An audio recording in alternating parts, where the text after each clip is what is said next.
ठाण्यातील टर्फमध्ये अपघातामुळे weather shed, hoarding, solar panel व मोबाईल टॉवर यांचे स्ट्रक्चरल ऑडिट करण्याची मागणी. ठाण्यातील गावणबाग क्षेत्रात असलेल्या टर्फमध्ये शुक्रवारी 21 जून 2024 रोजी अतिवेगवान वाऱ्यामुळे बाजूच्या इमारतीवरील वेदर शेड उडून खेळत असलेल्या 9 खेळाडूंना गंभीर दुखापत झाली. या जखमींपैकी 2 मुलांची वयोगट 15 ते 18 वर्ष. प्रकृती अजूनही चिंताजनक आहे. या घटनेच्या पार्श्वभूमीवर ज्येष्ठ समाजसेवक भास्कर बैरी-शेट्टी यांनी ठाणे महानगरपालिकेच्या आयुक्तांची भेट घेऊन निवेदन दिले. त्यांनी या प्रकारच्या अपघातांना आळा घालण्यासाठी weather shed, hoarding, solar panel व मोबाईल टॉवर यांचे स्ट्रक्चरल ऑडिट दरवर्षी एकदा करण्याची मागणी केली आहे. त्यांच्यासोबत माजी नगरसेविका रागिणी बैरी-शेट्टी देखील उपस्थित होत्या. भास्कर बैरी-शेट्टी यांनी आयुक्तांना सांगितले की अशा दुर्घटनांपासून बचाव करण्यासाठी आणि नागरिकांच्या सुरक्षेसाठी स्ट्रक्चरल ऑडिट आवश्यक आहे. तसेच ठाणे महापालिकेने या विषयावर निर्बंध व नियमावली जाहीर करावी अशी मागणी त्यांनी केली. या गंभीर घटनेचे गांभीर्य लक्षात घेऊन ठाणे महानगरपालिकेने योग्य ती कारवाई करावी, जेणेकरून पुन्हा अशा प्रकारचे अपघात होऊ नयेत. आयुक्तांनी या मागणीची तात्काळ दखल घेऊन योग्य ती पावले उचलण्याचे आश्वासन दिले आहे. आयुक्त साहेबांचा रिस्पॉन्स हा अतिशय पॉझिटिव्ह होता. सर्वप्रथम मी थोडीशी माहिती देतो. शुक्रवार दिनांक 21 तारखेला रात्री 9:30 वाजता गावणबागमध्ये असलेल्या एका टर्फमध्ये बाजूच्या इमारतीचं वेदर शेड कोसळलं आणि त्यामध्ये टर्फमध्ये खेळणारे खेळाडू अतिशय मोठ्या स्वरूपात ते जखमी झाले. आज एकंदरीत 9 खेळाडू होते जे हॉस्पिटलला बेथनीमध्ये ॲडमिट झाले आणि आजही त्यांची 2 खेळाडूंची परिस्थिती जी आहे ती अतिशय चिंताजनक आहे, ICUमध्ये आहे. आम्ही हे निवेदन फक्त वेदरशेडच्या संदर्भात आणलेलं नसून आता जसं तुम्हाला माहीत आहे की काही दिवसापूर्वी होर्डिंग कोसळलं आणि त्याच्यात बरेच लोक दगावले गेले. आज वेदरशेडमुळे त्या ठिकाणी अशा प्रकारचा अपघात घडलेला आहे. याच्या व्यतिरिक्त देखील काही विषय आहेत. काय असतं, आपल्याकडे एखाद्या विषयावर अपघात झाला की त्याच्यानंतर प्रिकॉशनरी मेजरवर विचार केले जातात. माझं निवेदनमध्ये मी हे लिहिलेलं आहे की जे काही क्षेत्र आहेत ज्यातून अपघात होण्याचे चान्सेस असतात त्या सर्व क्षेत्रामध्ये, म्हणजे जसं आता इवन सोलार पॅनल पण उद्या पडू शकतं किंवा मग मोबाईलचे टॉवर्स आहेत ते आहेत, वृक्ष छाटणी हा विषय आहे. तर आता मी जेव्हा कमिशनर साहेबांशी या सर्व विषयावर चर्चा करत होतो तर त्यांनी खूप चांगला एक रिस्पॉन्स मला दिला. मी म्हटलं जून महिन्यातच का तुम्ही वृक्ष छाटणी करता, कारण एखादी मोठी फांदी पडून एखादा जीव दगावला जाऊ शकतो किंवा एखादा मोठा अपघात होऊ शकतो. तर त्यांनी मला आता कमिटमेंट दिली आहे वृक्ष छाटणी आणि नाले सफाईच्या बाबतीत. ती मला खूप अतिशय आवडलेली आहे. म्हणजे आयुक्तांनी खूप चांगला या विषयावर पॉझिटिव्ह विचार शहराच्या बाबतीत केला की वृक्ष छाटणी आम्ही वर्षभर चालू ठेवू. वर्षभर वृक्ष छाटणी हा प्रकार चालू ठेवू. आम्हाला थोड्याशा नागरिकांच्या जरी शिव्या खाव्या लागला तरी अशा प्रकारचे अपघात टाळण्यासाठी आम्ही वृक्ष छाटणी वर्षभर जिथे जिथं गरजेचं आहे त्या ठिकाणी आम्ही चालू ठेवू. या व्यतिरिक्त नाले सफाई हा जो विषय आहे तो देखील पावसाच्या अगोदरच मर्यादित न ठेवता तो आम्ही वर्षभर नाले सफाई चालू करू. म्हणजे मला हे 2 विषय त्यांनी ज्या हिशोबाने त्यांना मला रिप्लाय केला, मला अतिशय हे दोन्ही विषय अतिशय त्यांचा रिस्पॉन्स, त्यांचा रिप्लाय खूप आवडलेला आहे. आणि होर्डिंगच्या संदर्भात ते मला म्हटले, होर्डिंग्स म्हणा, वेदरशेड म्हणा किंवा हा जो सोलार पॅनलचा विषय जिथे एक प्रकारची असेंब्ली होते, नटबोल्ट टायटनिंग होता, त्या ठिकाणी कोणत्या प्रकारचे प्रिकॉशन घ्यायचे त्या संबंधित त्यांनी दुपारी मला वाटते संबंधित अधिकाऱ्यांबरोबर मीटिंग लावलेली आहे आणि त्या मीटिंगमध्ये हे सर्व विषय ते चर्चा करणार. दोषी तर ॲक्च्युली जो दोषी असेल त्याच्यावर कडक कारवाई करायलाच पाहिजे. पण आता तो दोषी कोण आहे एक्झॅक्टली ते देखील शोधणं महापालिकेच्या माध्यमातून अतिशय गरजेचं आहे. आता वेदरशेड जर कोसळली तर आता सोसायटीचे पदाधिकारी वर कोणत्याही प्रकारचा आरोप न लावता ॲक्च्युअली ती वेदरशेड कोणी बनवली आणि त्या सेफ्टी प्रिकॉशन्सला घेऊन त्यांनी ती बनवली की नाही या सर्व गोष्टींचा ऑडिट व्हायला पाहिजे. वर्षाला एकदा स्ट्रक्चर ऑडिट व्हायला पाहिजे. आणि कमिशनर साहेबांनी आता मला कमिट केलं आहे की वर्षातून एकदा या सर्व वेदरशेड्स म्हणा किंवा मोबाईलचे टॉवर म्हणा किंवा आपले हे जे आपले सोलारचे पॅनल्स आहेत याच्या सगळ्याचे स्ट्रक्चर ऑडिट हे करण्यात येतील. या बिल्डिंगी आता आपण कोणाला ह्याच्यावरती दोष देऊ शकतो. या इमारती एवढ्या जुन्या झाल्या आहेत ज्यांचे सिलिंग सगळे लीक व्हायला लागले, ते लिकेज प्रिव्हेन्शनसाठी ते अशा प्रकारचे शेड लावतात. परंतु आता या सगळ्या शेड्सवर महापालिकेने थोडंसं लक्ष घालणं खूप गरजेचं आहे आणि महापालिकेने त्या शेड्सचं स्ट्रक्चर ऑडिट वेळोवेळी करणं गरजेचं आहे. म्हणजे अशा प्रकारे बघा शेड पण असणं त्या ठिकाणी गरजेचं आहे, पण त्याच्यापासून कोणताही प्रकारचा अपघात होता कामा नये, यावर कशा प्रकारचे प्रिकॉशन घ्यायला पाहिजे, त्यात ठाणे महानगरपालिकेने आपल्या संबंधित अधिकाऱ्यांबरोबर चर्चा करून त्याच्यावर ॲक्शन घ्यायला पाहिजे. सर्व नागरिकांना आवाहन करण्यात येत आहे की सध्या डासांमार्फत पसरणाऱ्या डेंग्यू या आजाराचा प्रसार रोखण्यासाठी प्रत्येकाने पुढील प्रमाणे कार्यवाही करावी. डेंग्यू आजार एडिस इजिप्टी हा डास चावल्याने होतो. या डासांची पैदास साचलेल्या किंवा साचवलेल्या स्वच्छ पाण्यामध्ये होते. 8 दिवसांपेक्षा जास्त दिवस पाणी उघडे व साचून राहिल्यास त्यात डास अंडी घालतात. अंड्यांच्या अळ्या तयार होऊन पुढे डास तयार होतात.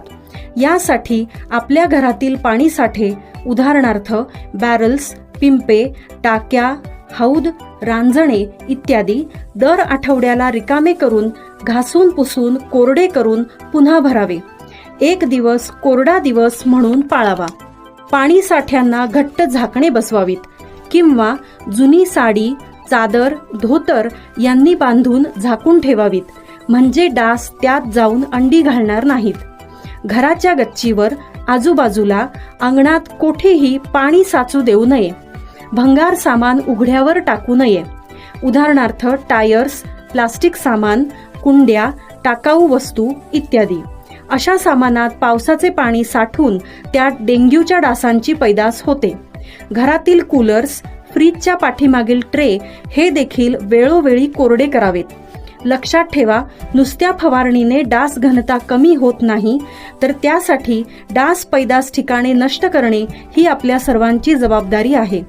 कोणताही ताप अंगावर न काढता जवळच्या शासकीय रुग्णालयात मोफत औषधोपचार घ्या. अशा प्रकारे नागरिकांनी सहकार्य केल्यास डेंग्यूचा प्रसार रोखणे सहज शक्य आहे.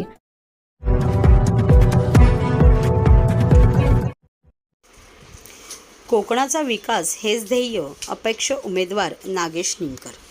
कोकण हा आपला कॅलिफोर्निया आहे. कोकणातील पर्यटन व तरुणांच्या रोजगारासाठी आपण कटिबद्ध असल्याची ग्वाही कोकण पदवीधर मतदारसंघाचे अपक्ष उमेदवार नागेश निमकर यांनी आज एका पत्रकार परिषदेत दिली.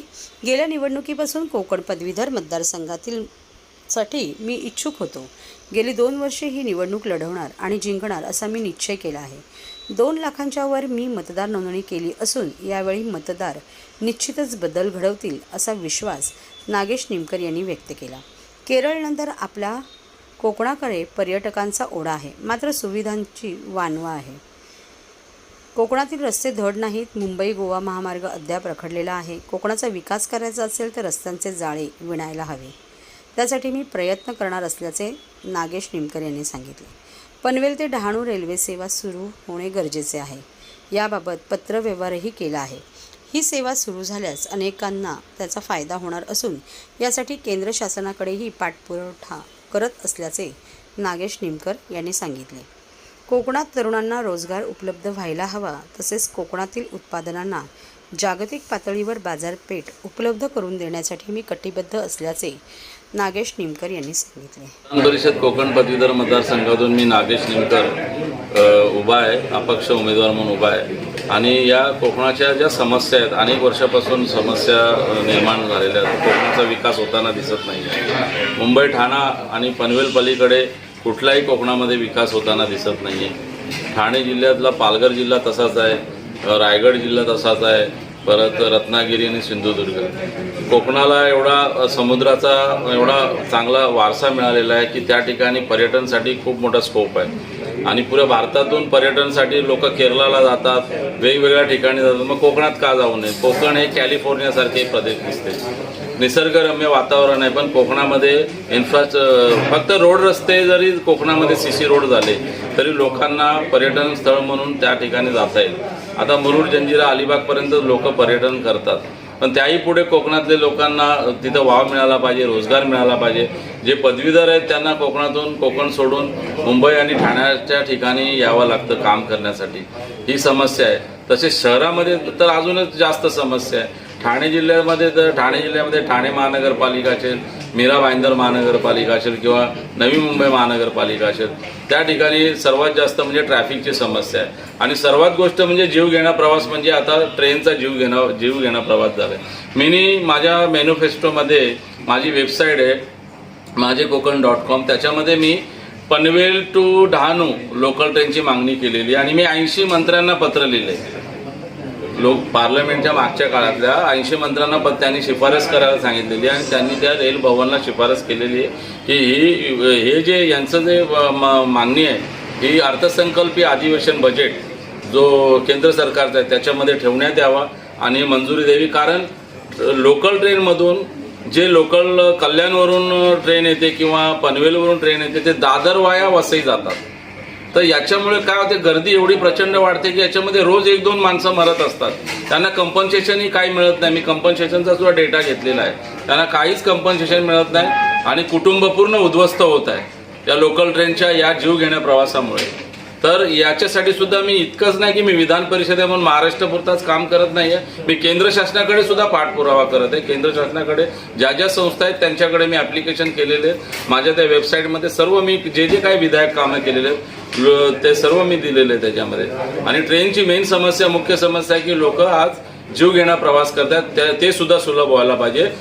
ठाणे टू बोरिवली ही ट्रेन लोकल ट्रेन चालू झाली पाहिजे. प्रत्येक 15 मिनिटाला लोकल ट्रेन चालू झाली तर ईस्टर्न आणि वेस्टर्नची जी गर्दी आहे ती कमी होईल. मतदारांना एवढंच आवाहन करेन की माझ्याकडे जे कॅलिबर आहे, जे काम करण्याची, सामान्य जनतेसाठी जी लढण्याची माझी भूमिका असते नेहमी, तर 12 वर्ष झाले गेले जे उमेदवार होते मागचे निवडून आलेले त्यांनी काहीच काम केलेलं दिसत नाही. कोकणामध्ये भरीव काम केलेलं दिसत नाही.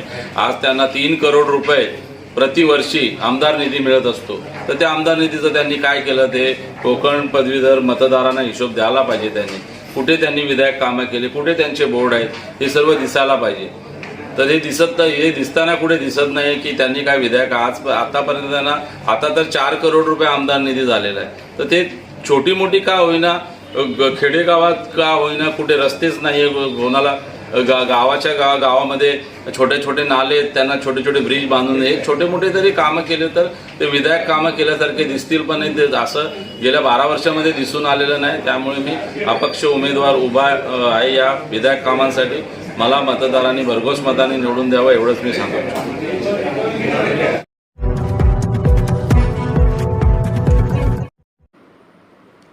गुरुकुल गॅड युनियन शाळेतर्फे पावसाळी पाण्याचा नैसर्गिक प्रवाह बुजवण्याचे काम सुरूच आणि DP नकाशानुसार प्रस्तावित 12 मीटरच्या रस्त्यांमध्ये बांधकाम करून रस्ता बंद.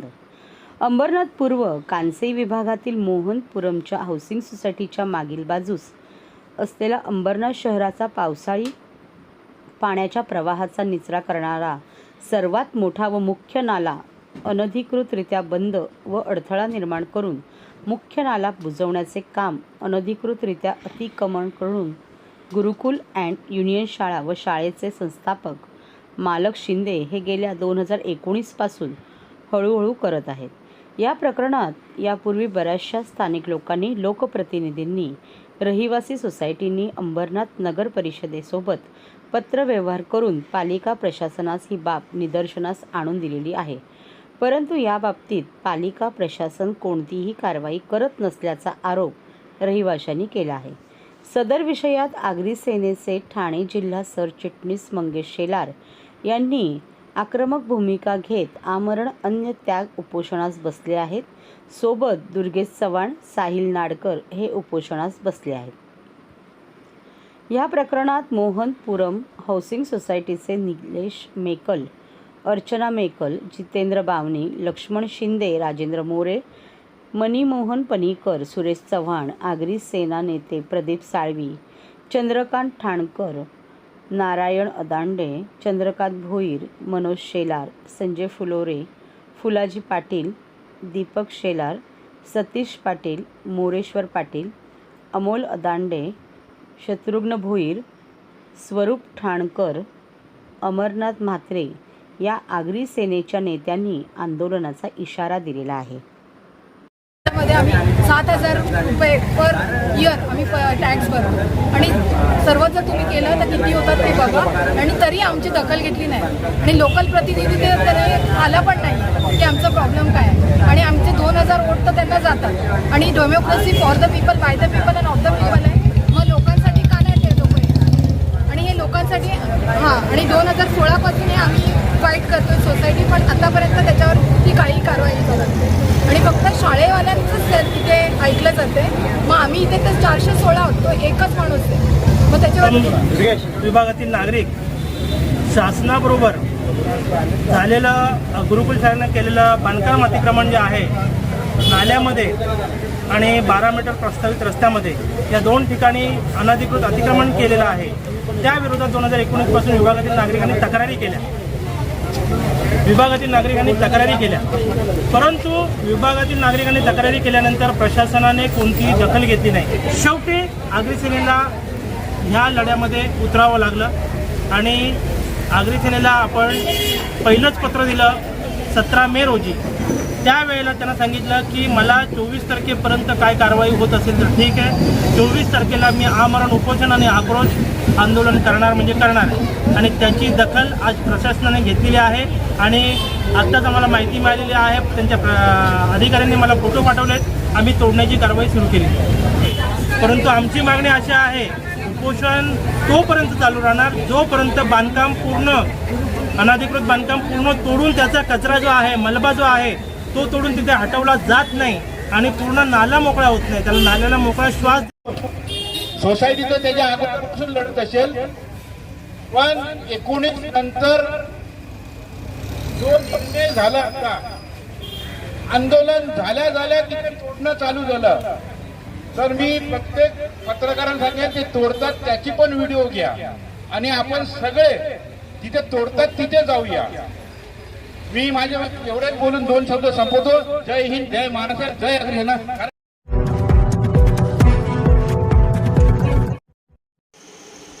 ठाणे महापालिका क्षेत्रातील इमारतींवरील पत्रे, सौर ऊर्जेची पॅनल, मोबाईल टॉवर बांधकामासाठी असलेल्या टॉवर क्रेन यांची तपासणी होणार. ठाणे महापालिका आयुक्त सौरभराव यांनी दिले निर्देश.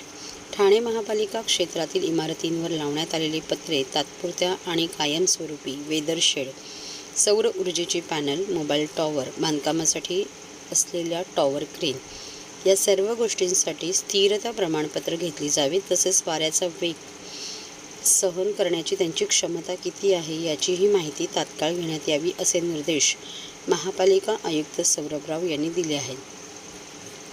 त्याचबरोबर सर्व जाहिरात फलकांची स्थिरता प्रमाणपत्र सादर करण्यात आलेली असली तरी त्यात प्रति तास वाऱ्याचा वेग हे फलक सहन करू शकतील किती याची माहिती संबंधितांकडून नव्याने घेण्यात यावी, असे निर्देशही आयुक्तराव यांनी जाहिरात विभागाला दिले आहे. ते 33 जाहिरात फलक काढून घ्यावेत. महापालिका क्षेत्रातील आकारमानापेक्षा जास्त असलेल्या 33 फलकांचे त्यांच्या मालकांनी अजूनही आकारमान केलेले नाही. याची गंभीर दखल आयुक्तराव यांनी घेतली असून हे फलक जास्तीचे मनुष्यबळ लावून काढावेत, असे स्पष्ट निर्देश त्यांनी दिले आहेत. त्यासाठी अतिक्रमण विभाग, सार्वजनिक बांधकाम विभाग यांनी जाहिरात विभागासोबत मोहीम हाती घ्यावी, असेही आयुक्तांनी स्पष्ट केले आहे. त्या इमारतींवर MRTP अंतर्गत कारवाई सुरू. वर्तकनगर येथील इमारतीवरील पत्रे उडाले, त्यामुळे फुटबॉल टर्फवर खेळणारी मुले जखमी झाली. या घटनेची गंभीर दखल महापालिकेने घेतली आहे. संबंधित इमारतीने पत्रे लावण्यासाठी परवानगी घेतलेली नसल्याचे निदर्शनास आले आहे. त्यामुळे त्यांच्यावर MRTP अंतर्गत कारवाई सुरू करावी, असे निर्देश आयुक्तराव यांनी वर्तकनगर सहाय्यक आयुक्तांना दिले आहेत. पावसाळी स्थिती आणि महापालिकेचे विविध विषयांचा आढावा घेण्यासाठी सोमवारी संध्याकाळी महापालिका आयुक्त सौरभराव यांनी नागरी संशोधन केंद्र माजिवडा येथे सर्व वरिष्ठ अधिकारी, विभाग प्रमुख यांची बैठक घेतली. त्यास अतिरिक्त आयुक्त संदीप माळवी, अतिरिक्त आयुक्त प्रशांत रोडे, नगर अभियंता प्रशांत सोनाग्रा यांच्यासह सर्व उपायुक्त, सहाय्यक आयुक्त, कार्यकारी अभियंता आदी उपस्थित होते. इमारतीवरील पत्रे खाली येण्याच्या घटना लक्षात घेऊन पालिका क्षेत्रातील सर्व इमारतीवरील पत्रे, तात्पुरत्या आणि कायमस्वरूपी वेदर शेड, सौर ऊर्जा पॅनल, मोबाईल टॉवर यांची पाहणी करणे आवश्यक झाले आहे. त्यांचे स्थिरता प्रमाणपत्र, परवानगी यांची तपासणी केली जावी. ही तपासणी करताना काय पाहावे याची एक आदर्श कार्यपद्धती मुख्यालयाकडून देण्यात येईल. त्यानुसार ही पाहणी करावी, असे आयुक्तराव यांनी या बैठकीत सांगितले.